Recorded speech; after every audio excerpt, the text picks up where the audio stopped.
jovial reply. Already calling about the book. You already called about the book. Yeah. Oh, I should have brought a copy of the book. Don't forget, you can see our lifestyle dog training book on my very own system of dog training. It was started about 10,000 years ago and rediscovered recently. So lifestyle dog training, check the book, baby, Amazon, Kindle, or how you call it, Amazon Prime. Yep. All those things. Anyway, we'll do personal. I got one more plug. Had a guy come by looking for a shepherd, and he's really interested in the Western Shepherds, and this was probably why. He showed me these. It's called Hands On. I don't know. I guess I don't know if they're online or what. I've got his card. I should have read his card. Grooming gloves with? They're grooming gloves. Oh, and I've seen a lot of grooming gloves, but I have never seen, usually grooming gloves are like a mitt. Yeah, this is This is a regular hand, yeah. And you got larger things right here, just you can rub down the back, and sometimes especially with the wire brushes, dogs will kind of get to. They look kind of soft too. It is. It's soothing. The dog thinks you're petting it and you're grooming them. Yeah, the dog, exactly. Right. The dog doesn't get, okay. Yeah. So anyway, I had to get a pair, and I tried them on a couple of dogs in the kennel here for training, and they just kind of went. Nice. So if you don't own a Western Shepherd, this is what you need because that sucker's shedding, terrible. So if you don't own a Western Shepherd, Hands On. See that? Yeah, check it out. Let me check this out. Right. Oh yeah. These are large. They got different sizes. Yeah. Nobules are great. Yeah. They're not offensive. Just enough to give them a good massage and pull a lot of hair. You could probably just make your dog happy just massaging it with it. You might like to get groomed every week. Maybe some of y'all 3 times a week, but Yeah. So Hands On is the name of them. I have no idea where to buy them or nothing else about them. So check them out, though. I think you'll like them. So anyway, we're talking about raising the perfect protection puppy, the genetics, everything else involved, right? Yes. And I think it was Marino Connie Corso. He's thrown some real good questions at us, by the way. Thank you. Somebody was asking about the influence of the mother on the pups. And you were looking into some of the in utero influences, and I believe things like that. Or am I wrong? Well, you're right. Basically, I'm glad. You're always right. You are tonight, anyway. So basically, mother's influence on dogs. Prenatal or postnatal? Well, let's go prenatal. Prenatal. Can you do that, or you want me to do that? Yeah, I'll do postnatal. You go prenatal. Okay, I'll do. We should do postnatal first, and bring it back to post. To pre? Yeah. Go post. So postnatal. That's after they're born. Yeah. For all you educated in a public school, that's after. Post is after pre is if you went to public school. Go ahead. I'm sure home trained and you know everything. Yeah. But anyway, basically, they did some tests. And scientifically, where was it, Butch? Sweden or somewhere? I can't remember where it was. You're talking about where they split up the pups and everything? Yeah. That was the English university. I can't remember if it's Crufts or which one it was, but so this is in England. So anyway, in England, they did a scientific test with puppies, and this is not just 3 or 4 puppies. This is over years and years. 600. Yep, 600 puppies. So they had a mother that was pregnant and had her pups, and she was whiny and jumpy, and she was skittish, right? So basically, all the puppies ended up with her personality. Being skittish, jumpy, nippy. So they thought about it and they said, well, what if we take a female like that and get a calm mother that would have puppies and take the dogs and split them in half and switch them out. So they went ahead and did that. They had a mother that was nurturing, really good with dogs, and had puppies, and had a mother that was just very nervous and trendy, and took half the puppies from the skittish mother and had the calm mother and switched the puppies around. What do you think happened? Not what you think. The puppies, after how many, I don't know how many weeks it was, but the puppies that came up with the skittish puppies with the calm mother, after, was it 6 weeks, Butch? Yeah, I think it was 14 weeks, 12 or 14 14 weeks. The puppies were still skittish and crazy, even being nurtured by a calm mother.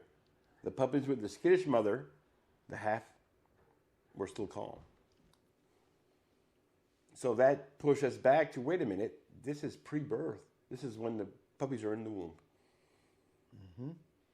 So now we're prenatal. So dogs are learning before they're born, not when they're born. The first 13 weeks are very important. But the dog itself, the mother, and how she is raising the dogs inside her, prenatal is a big deal too. Mm-hmm, mm-hmm. And the first example I ever saw of this, that I experienced personally, and I didn't even realize it at the time. Later, years later, when I read the study, it struck home to me. There was a lady in 1999, 2000, something like that. Corsos hadn't been in this country. I think they first started bringing them over about 92, 94. And Marino, you might know something about that part. But I got my first Corso in '94, and I found him to be just a really even-tempered, outgoing dog, and for a Mastiff, really high-energy prey drive. Not, for a Mastiff.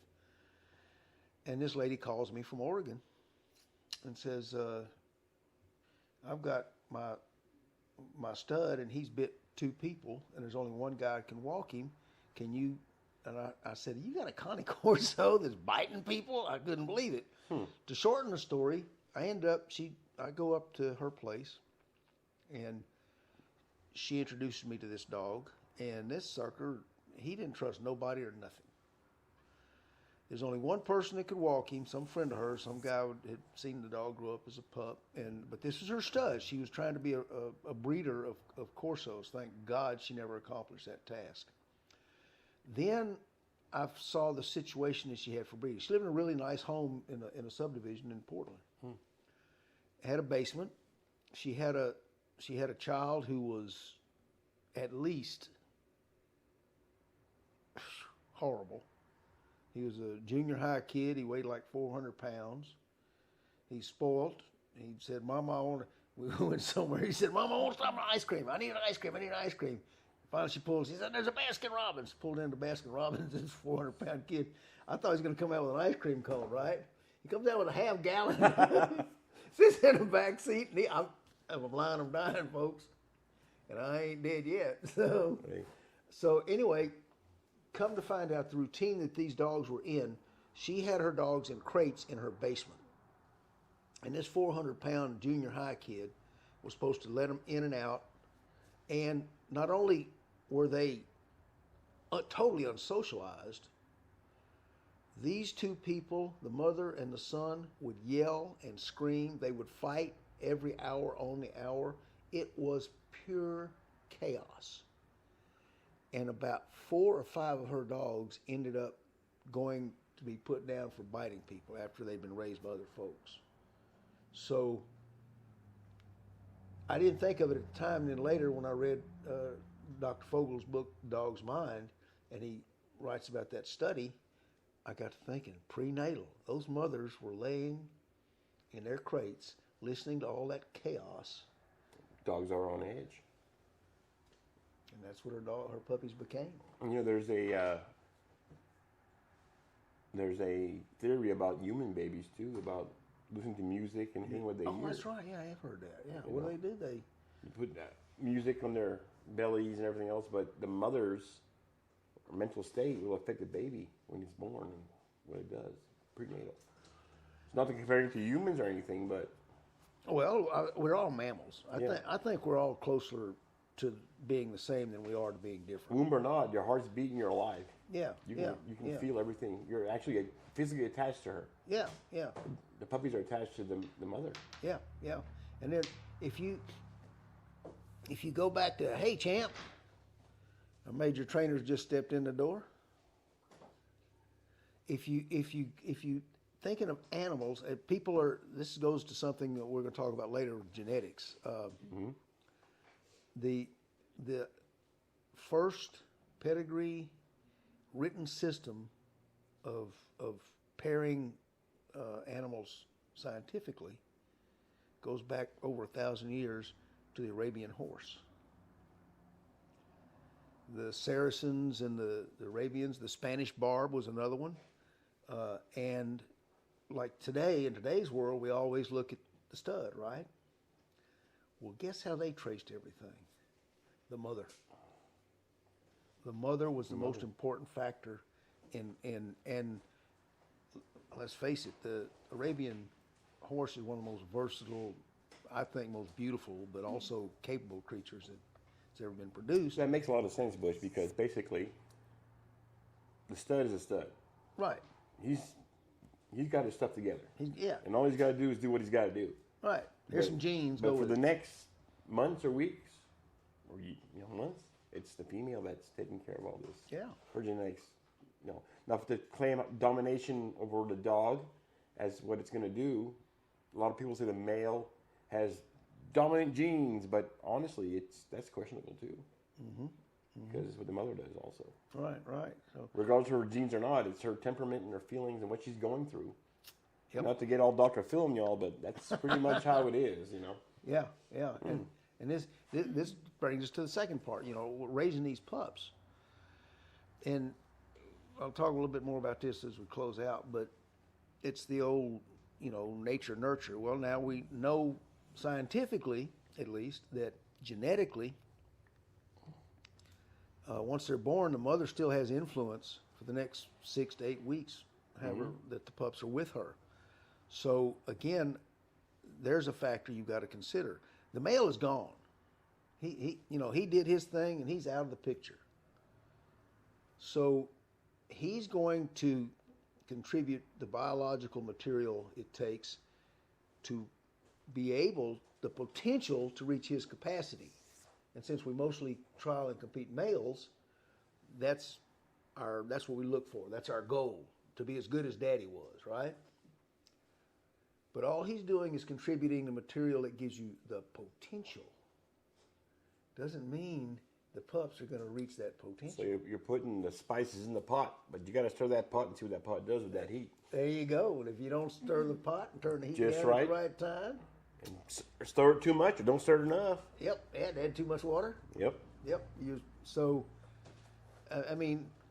We're making cooking analogies because Scott's a hell of a cook, but you can understand it that way. And that's literally how it works.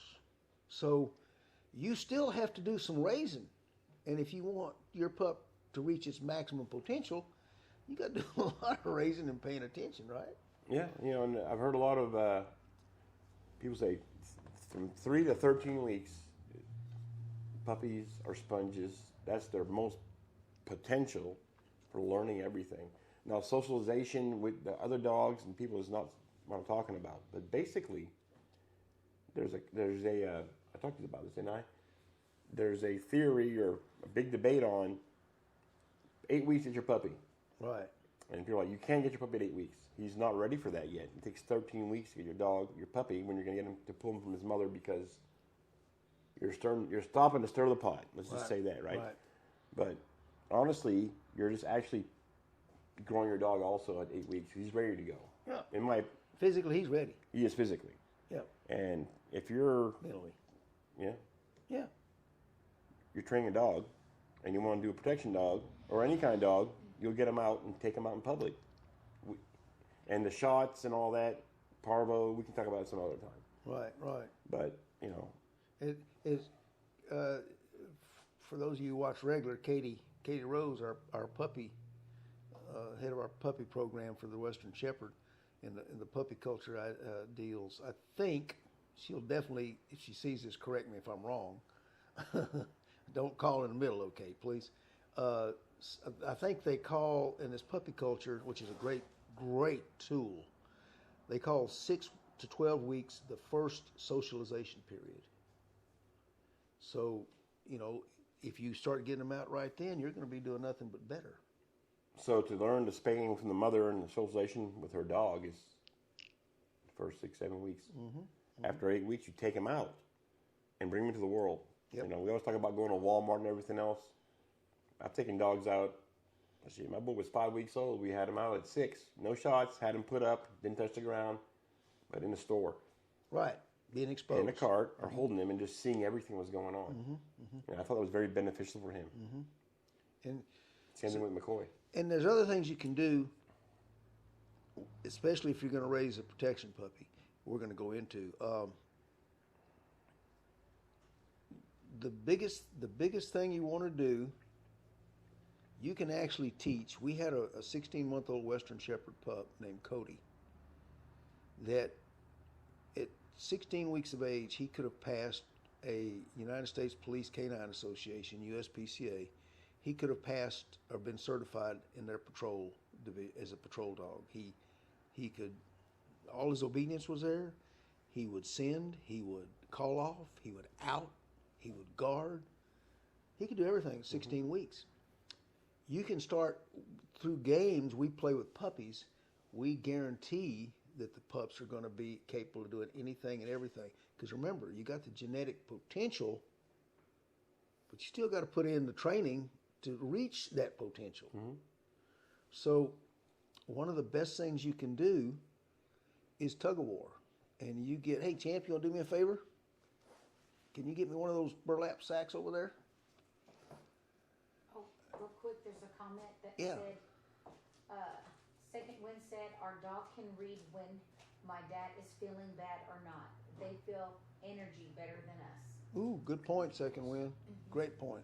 No, just a sack. Is there an empty, just a sack over there? Any one of them? No, one that's not, is there one that's not folded up? Or one that, bring that one right there. That's good, yeah. One you got in your hand. You can bring everything. Just bring it all. Yep. There we go. Thank you, ma'am. So, if you start taking them now, building their confidence, but also teaching them a skill, like Scott said, they're a sponge. They're soaking up everything into their little brain, and before it neotenizes, they're going to remember every cotton picking thing that's ever happened to them, or the impression it makes on them. So, what I try to do is start my pups at about 12 weeks on some serious tug of war. Now, you want to save some money and do a really good job with your dog, just get you an old-fashioned burlap sack. Roll it up, put tape around it. You know, depending on where you live, this dog toy will cost you anywhere from, maybe $1.50. Yeah. You know? And as you can tell from the holes in this one, it'll take you through a whole lot of puppies. So, you throw it out there, you wiggle it, and you get the little pup's attention. Make it do like that. The pup wants to chase it, and you put a word to that, like pocket, alert, and pretty soon, as that pup's growing, and every time you play his game, you go, pocket, alert. And then at one point, you can say alert, and he just goes, huh? Here we go. Yeah, and now he's already got an alert command. And then you can get somebody to come in, and you can hold him and say, hey, look what's in front of you. And they can make it wiggle, and you can still say pocket or alert. But instead of looking to you, he'll know he can go chase the toy over there. But what's the most important thing of all this for the dog? What is the most important? With that sack right there. No matter if you're playing tug or not. When you're talking about they got to win. They have to win. Yep. Probably 7 out of 10 people who come here with a dog, a pup they want to do protection training with, I'll ask them if they play tug of war with the dog. Especially if we're having trouble getting the dog started. Do you play tug with your dog at home? Yes. That 7 out of 10, 6 out of that 7, I will say, and he wins every time you play tug of war. Now, these are dogs that we can't get started very easily. And 6 out of those 7 will say, well, no, hell no, I ain't gonna let him win. I'm gonna win. Well, guess what? That ain't no damn fun. Why does your dog want to keep playing a game that he loses? Exactly. And, let him win. Oh, my dog's getting the better of me. No, he's not. You're building his confidence. Yeah. That's what you're doing. Yeah. You're just building. Yeah. And the other thing you're doing is Yep. now this is gonna be the opposite of the sport type stuff where they want a dog biting in.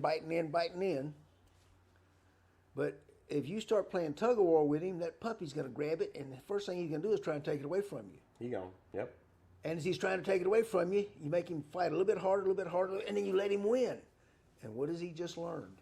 He's learned that if I bite something, there you go, Scott. If I bite something and I pull it as hard as I can pull, I'm going to win, and I get the toy.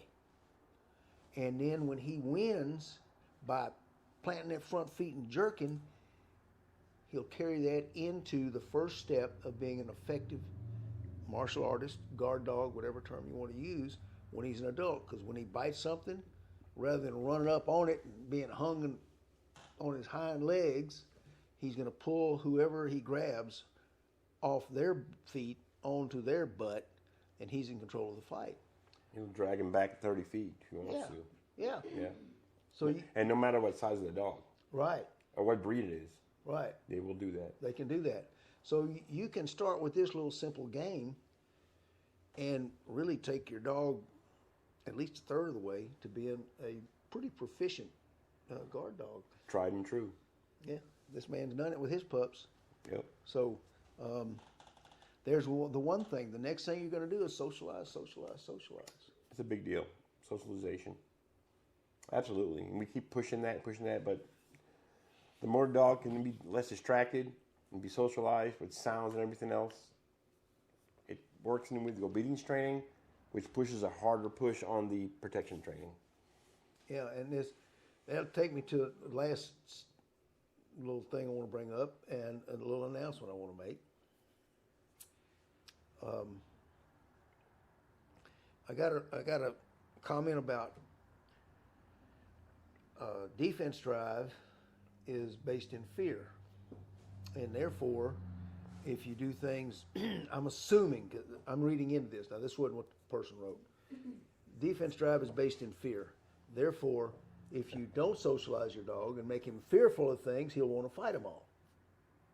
No, it's always about the fight or flight. He gone.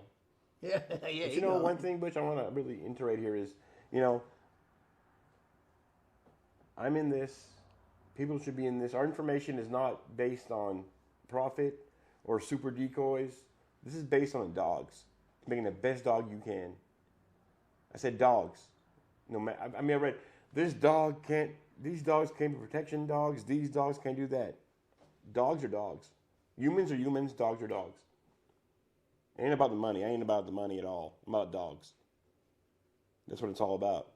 And our information here with this man right here and his knowledge and what he knows about dogs, it's all about dogs. No matter what breed it is or what it is. You come over here and see what we do. It don't matter if it's a Cane Corso or Jack Russell Terrier. Jack Russell Terrier. They all work and they all do it. Right. It's about the dog. And that's where Scott and I got along in the beginning, because he's one of the rare people who comes out here who's just interested in dogs. And what we're going to try to do over the next several weeks, the belief that defense drive is based in fear, is just a problem of semantics and bad information. We're all products of the knowledge we gain from someone or somewhere else, period. If that knowledge has a fault in it, we move forward with a faulty knowledge. But don't you think, Butch, over the years, so many people know about dogs that they know dogs better than they do? I mean, I'm not from Canada or the West Coast, but, I hear a lot of good stuff on there. Oh, don't get me started. I'm not going to, but, it's all about the dogs. What the dogs can do, how the dogs think. Right. And you're not making a dog do something, because if you know the brain of a dog and how a dog works, he'll want to do it. And take it how you want it, but my dogs love me and I love them, and I don't make them do nothing. They want to do it because they want to do it. That's it. And that's the key is in 1972, the first Schutzhund trials were held here in America in Alabama. And for the first time, American police, because it was actually an Alabama sheriff who organized that first trial, So for the first time, police in America, military in America, civilians in America learned about this scientific thing called drives. Drives. And if you use drives right, the dog's guaranteed to be the greatest no matter what. And all we got to do is use the right drives. The problem with that is, for reasons that we're going to go into, not tonight, the problem is no one understood exactly when they translated from German to English what and where and how drives exist. And then Scott said earlier, unfortunately, a lot of the people that are trainers in this world today are just in it for a buck. And they manipulated the term drive to either make excuses or to brag on how great they were. So what I'd like to do, I mean, the lifestyle training, I got a little biography in there. You'll see a little bit about where I started with dogs. There's never been a 24-hour period in my lifetime that I couldn't reach out and touch a dog. Never. But I would definitely consider myself a dog lover and a dog man, a dog folks. But I've also always strive to be a student of dog, which means I've studied everything from B.F. Skinner to Dr. Bruce Fogel. The psychology of the mind, I tried to keep track of scientific studies and advances that they've learned in laboratories from Softia, Sweden, to Crufts in England, to University of North Pennsylvania in America.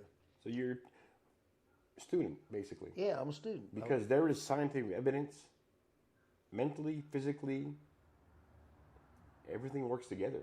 Mm-hmm, mm-hmm. And what I discovered was there's some things that they study and learn in a lab that doesn't apply to everyday life on the street. No, it's a control. It's a control. Yeah. The lab's a control. Lab's a control, exactly. And you're out here off the control. You can build off something else and see how it really works. Yep. Yep. But it goes both ways. It goes both ways because there's some things done on the street that we learn from people working in the labs. Absolutely. So what I've tried to do the last 25, 30 years is taking every opportunity I have to investigate both and put the two together. So to that end, whoops, we got a question. What do you got? A comment, Student de Peros. What? He said, Butch, I pre-ordered your book. All right. Go, Peros, go. Muchas gracias. So what we're going to do for the next several weeks is I would like to go into, I spent 15 years running around training dogs after joining Schutzen clubs and being a helper. And then I met a man named Doug Deacon who explained to me what drives really were. And I realized everyone else in this country was doing the same thing. We had incorrect teachers in the beginning, and we were just sort of making it up. And then the whole world, poof, changed for me in the dog world. Since that time, not many other people have been fortunate enough to learn these things. So what I'd like to do is, starting next week, we're going to start a series on drive, and we're going to start from scientific base, because drives are an overall thing that exists in all mammals that make it possible to preserve or reprocreate the species, okay? So it comes from science, and if you play it, put it into everyday life, if you understand it, it's really easy to train a protection dog, no matter what the breed. Because no matter what the drive is, defensive drive, offensive drive, right? They want to win. That's right. And in nature, they got to win, or they die. That's it. Mm-hmm. There's no fight or flight there. No. So it's game over. And these are the things. So we're going to start a regular series. I would appreciate if you told your friends. There's going to be a lot of people that are going to strongly disagree with things I say. Well, it's all about the dogs. Yeah. Dogs. We're just going to do that. And we're going to, anything I do, I'll put out the source if it's a scientific study. If it's personal experience, I'll tell you it's just what I've experienced. If Scott, he does the same thing when he does his actual research, we'll list our sources. And at the end of a 3 or 4 week period, hopefully everyone listening will go out with the clearest understanding of using drives, biological facts to train their dog, and everyone will end up with a much better dog for it. So there's our plan for the next few weeks. What do you think, Scott? I think that's an amazing plan, and we're going to pull through and have it work. So tell your friends, look up Lifestyle Dog Training. You can go to our Capel Canine webpage and order a book, or you can come by here, and I'll happen to have a few copies on hand. You might autograph them. Hey, you mean like write something? Sure, you can text it out. Oh, if I can, okay, that'll work. Or write it with permanent marker. Or you what? Or permanent marker, the champ says. We'll get a marker. Okay, so enjoyed it, folks. I hope this was informative and helped somebody with something. And I guess we'll see them next week, right, Scott?